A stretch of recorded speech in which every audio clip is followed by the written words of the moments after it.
Az a dal címe, hogy Fekália, új MC és titok. Figyeljetek!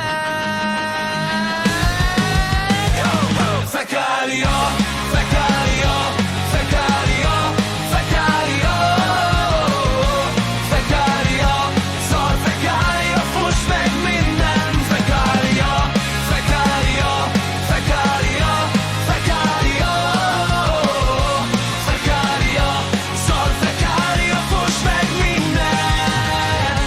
Egy csávó hajnal-hírókor érkezett a Lidl parkolóba, kiszállt a kamionból és telefosta a hátsó részét a Lidlnek, amikor a rendőrök kijöttek, mert a kamera, térfigyelő kamera felvett pedalt meg. A csávó terpeszállásban szarta ki a kuláját. Környezetszennyezés. A csávóra kihívták a közegészségügyet, feljelentették a csávót, a rendőrök írták föl, bozd meg.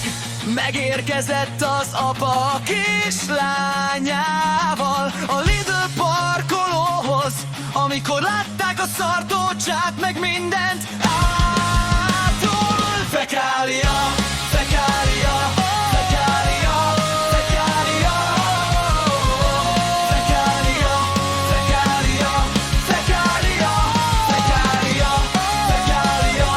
Fekália, Fekália, Fekália, szar Fekália, fuss meg minden. Na de ezzel nem áll meg a történet, mert különös eseteket jelentettek a környező áruházakból, ahol mindenhol szárfoltot találtak hátul a falakon, és levették a DNA